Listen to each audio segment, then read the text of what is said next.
Hello and welcome to a quick tutorial on how to change a keyboard on an Inspiron laptop. It's a Dell Inspiron 5150 and it has recently run into a little bit of an issue where the keyboard simply doesn't work anymore. What I'm going to be doing is replacing this laptop's keyboard that you see over here with this keyboard over here, which is going to be, well, with any luck, working. My tools are going to consist of basically a small Phillips head and a small flathead screwdriver. This is actually part of a kit that you can probably buy at Radio Shack for somewhere in the neighborhood of $7, and it comes with you know, more of the same. So the steps are actually going to be fairly quick and fairly simple.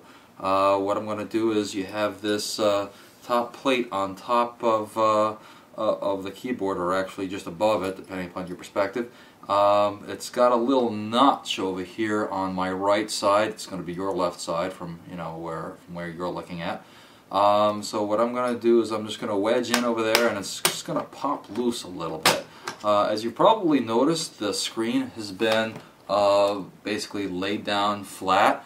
This makes it that much more, well, that much easier to remove this piece. So I'm just going to set that aside. I'm going to need that later.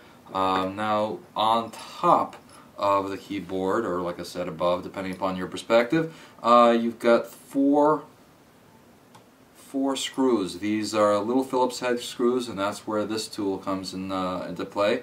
We're just going to remove the screws. These are identical, so you don't need to worry about which one goes where. And these are the only screws that you're going to need to remove. So that was the second one. With this comes the third, and this one here would be the fourth and last screw. Now once these are removed, the keyboard pretty much all but falls right out. You just sort of tilt it back a little bit and slide it forward just enough so that these notches become undone. This is going to show you the cable that connects the keyboard to the rest of the computer. So I'm just going to unplug that from the little slot that's on the motherboard. So there, that takes care of that keyboard. Now we're going to do the exact same thing but in reverse order.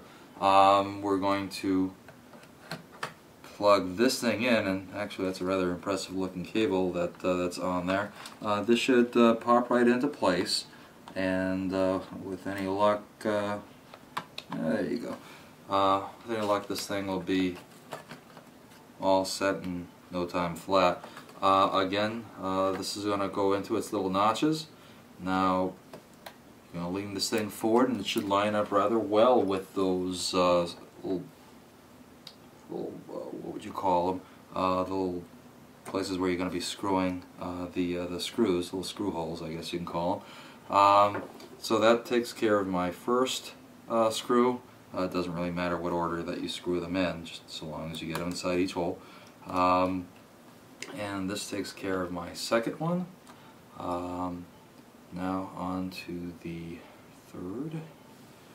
The screws are fairly small, but not so small that you can't manage. And this would be the fourth screw. Okay, that's the bones of it.